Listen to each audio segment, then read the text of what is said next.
Yeah, I mean, I think one of the things that the movie is kind of touching on is the idea that content moderation as, an industry exists less to protect us from the horrors of social media than to provide a smokescreen and liability shield for, social media companies, because they say, well, we have a robust content moderation department, we're keeping dangerous things off the internet. But we know very well that the most dangerous thing about social media is the algorithm, is this kind of like recommendation mechanism that has kind of removed the human hand from the media that we share with one another. And that is an algorithm that is optimized to keep us addicted to our devices. And so it follows that it is championing the lowest common denominator of material. And I think that, that's one of the things that I hope the movie kind of makes clear, is that ultimately a lot of content moderation is also something that is used as a tool for social media companies to also censor material that they find undesirable for one reason or another. Argo is allowing, violent footage because it doesn't, meet a certain threshold of problematic, but is denying material that's, teaching you how to use Narcan or teaching you how to put a condom on appropriately. And I think that both of those, choices that you see in the film are things that are very reflective of the realities of content moderation and censorship on the internet today. I mean, how the fuck do you follow that? That was great. I got nothing to say. That was so good. You did touch on one of my favorite tidbits of the movie. You've got Margot moderating, like, well, we can keep this death scene, but Narcan, get that out of here. How do you use condom? No, absolutely not. Great cameo from Issa, by the way, as Narcan girl. So before we hop over to Dacre and Barbie, I want to talk to you two about how the themes of Faces of Death and the themes of Cam are so fundamentally different, but also almost exactly the same. Are they? Are they? No, maybe not. Okay. It has a green light, but it's not working. It's okay, we'll share. We're good at sharing. Yeah, I mean, they're very similar. We're actually reminded today of the fact that Cam actually opens with Alice fake slitting her throat on a live stream. And the show is incredibly popular. She gets thousands and thousands of views. And I think, that just speaks to the fact that back in, 2018, we were or 2015, I guess, when we started first conceptualizing of Cam, we were already kind of grappling with the idea of how we are kind of being fed this type of content by the algorithm, because it's optimized for engagement, and this is the kind of content that gets engagement. We all know what rage bait is. It works. We all kind of relate to that fury of even Arthur when he's commenting. It looks like a student film, and he's kind of going on his Finsta to comment. We all relate to that. We all relate to that moment, and so I think we really want to make films about how it feels to be alive, how it feels to exist in a time where we spend hours and hours a day on our phones engaging with this type of media. And I think, Faces of Death, while a lot kind of darker than Cam, only speaks to the fact that I feel like our experience of the internet, of doom scrolling, has gotten a lot darker in the last, 7-8 years. And when we do live at a time where, we can open our phone and be served images of death without even seeking them out. Dacre and Barbie, you both have such a challenge in this film because we've got so much meat in the script and so much meat in the direction, but you both play such unique roles that only flourish based on your decisions as actors. So I would love if the two of you could talk about how you approached your roles individually, but also how you approached it when your worlds collided and how you built that rapport together. Yeah, so we shot all of our scenes up top on the shooting schedule. So we got to do I got to really meet Arthur before even my journey. And so Danny was very adamant that we didn't really become very friendly during the whole process, just so we can have a size of the hands. mysterious rivalry of sorts, of course. So individually, what I did was, I mean, we're in New Orleans, we're in there. I felt like I was listening to a lot of podcasts and just getting into the mindset of someone who's watching some of the worst content that you can watch on a daily basis for way too long and consistently, and also having trauma with the digital age, having like this viral video come out that like, you know, everyone, she's always walking around like, is someone gonna like know who I am, or are they gonna know the worst, darkest part of my life? So it was a lot of that. It was a lot of sad music, a lot of scary videos, and yeah, I don't know. Dacre was incredible in it, so I'm gonna let him talk to speak to Arthur. Oh, no, you're incredible in it. Look, I have a random little side thing, which I just thought of, which kind of plays into this because I think Barbie's spoken really largely to the lack of interaction we had and how that informed the roles and all that sort of stuff. You know, I found out the other day, I was rewatching first season of True Detective, one of the greatest seasons of television of all time, I think.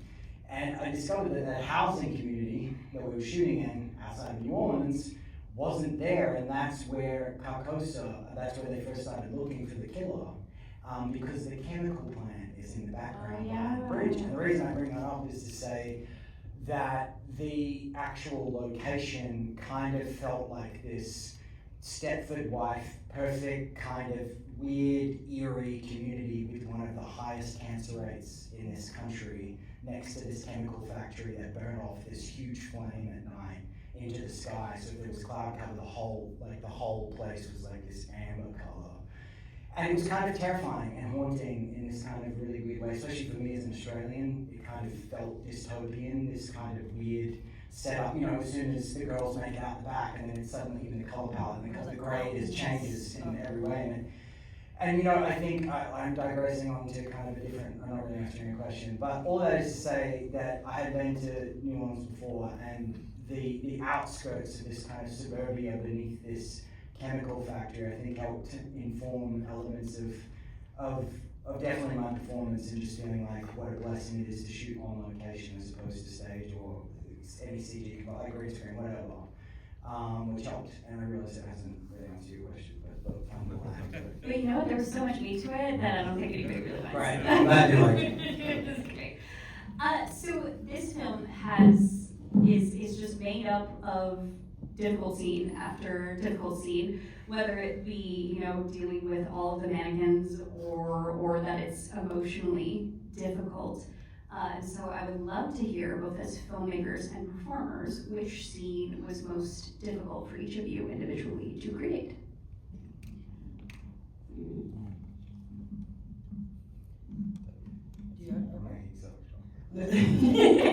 I think for me, when Margot is with the cops and every time she's begging, it was really tough for me to calibrate like the level of desperation, which also you want to not seem like a manic person in hysterics, and so it was just the frustration and amounting it to and kind of playing it the natural way, and how a person who is trying to get everyone to believe her that no one does, and it's like an incredibly crazy story and all this stuff. So like with the boss and the cop scene, I think for me that was probably the toughest. Hello. I think, yeah, I agree with you there. I would say I have a left of center answer, which is the lake life scene. I think is one of the most difficult scenes for me personally, because one of the very challenging things about making this movie is obviously Issa and I made this film together. We wrote the script together. Issa was also the creative producer on set. And the writer's strike happened 2/3 of the way through production for us. And as a result of that, Issa was no longer allowed to work on the film for the duration of the strike. And she was also no longer allowed to be on set. And we have a very organic process on set. We're always rewriting, we're always working with the actors to rewrite. But the lake life scene was the first scene that she was not allowed to be on set. And it was very challenging because I'm also very used to just rewriting lines of dialogue with the actors as we're shooting, and I was no longer also allowed to do that because, even though I was the director of the movie, I was also a writer. And so, I had to kind of completely change my entire directing style, pitching lines to be what if you said something more X here? But I can't say what that line is because that would technically be crossing the picket line. So I can suggest the vibe of a new line, but I can't, actually. And so it was this like quite a strange like way to suddenly be shackled and like 2/3 of the way through a production. And that scene in particular was the first time it happened, and I was kind of totally thrown for a loop. But I'm very happy with how it came out. But it was definitely that one for me was tough.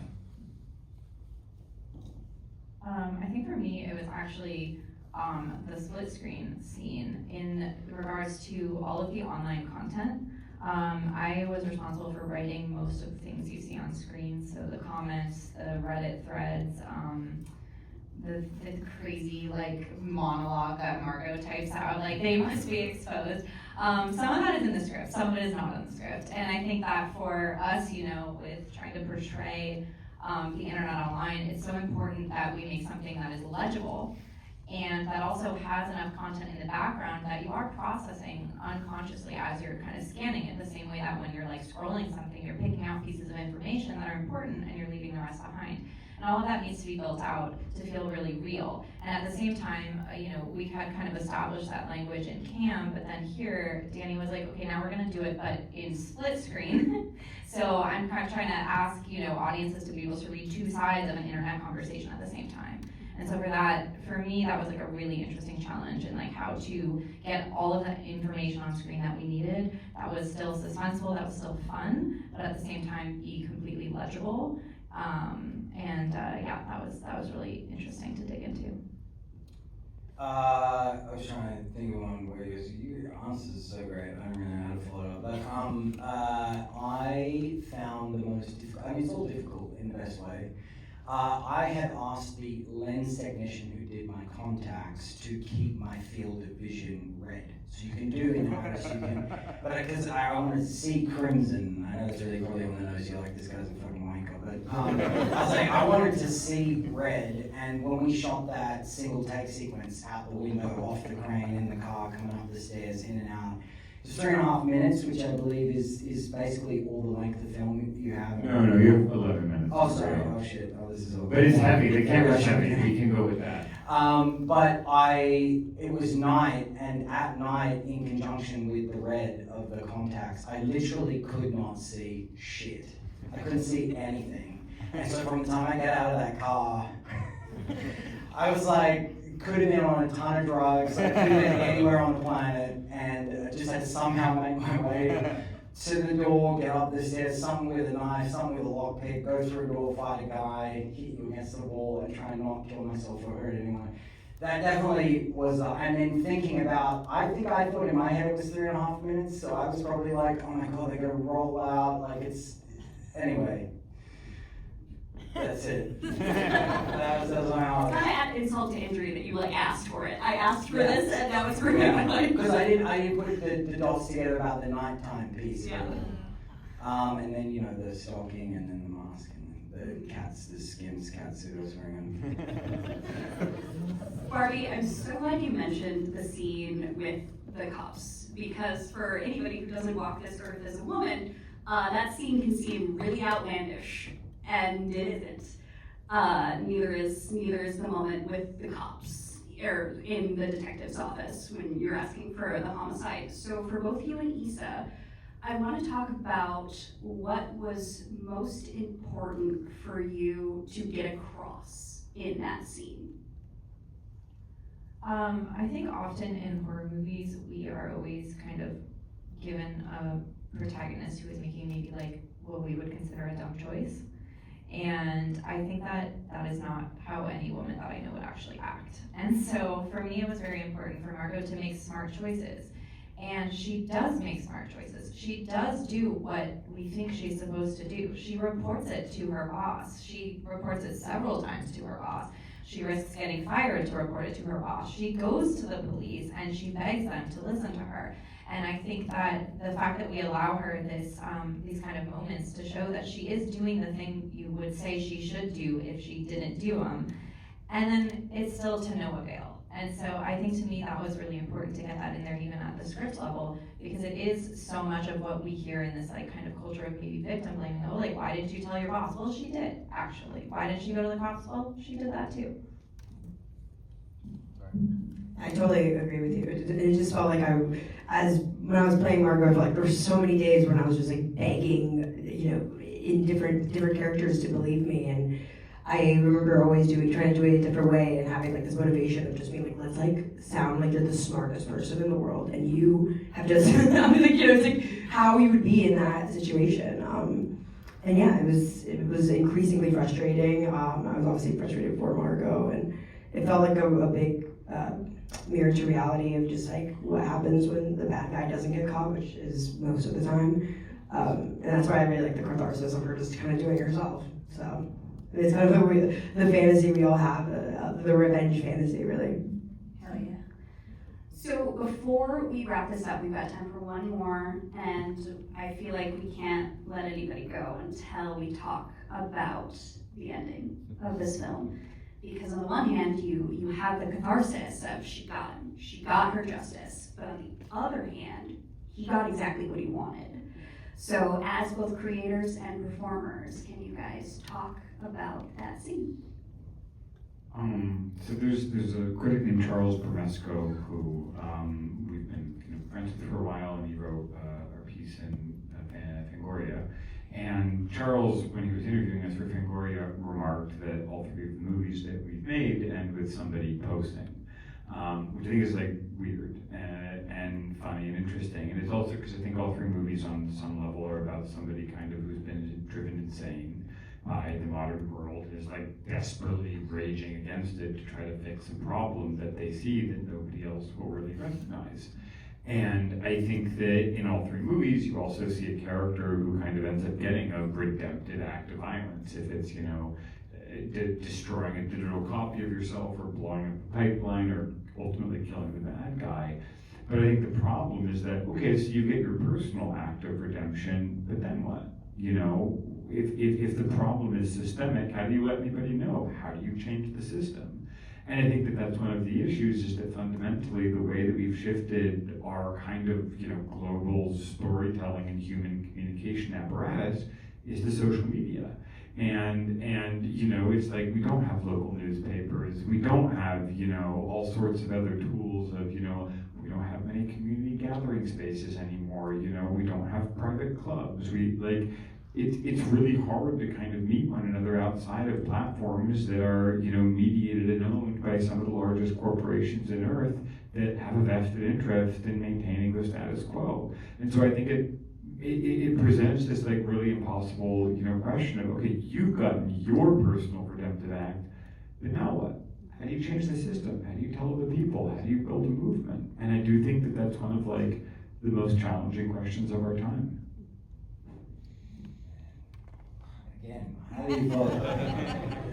And this is why, like that, I mean, you as a performer and as a creative, and you guys as creatives, like this is, I'm just listening to all of you, I'm like, this is exactly why you want to do what you want to do, because you want to be behind something that has a message with people that are intelligent and clearly have something to say. And I mean, I think that's clear at the ending of the film, regardless of how you view either end of our character's spectrum. I think it's clear exactly what you guys are trying to say, and especially in your response. So that's off to you guys.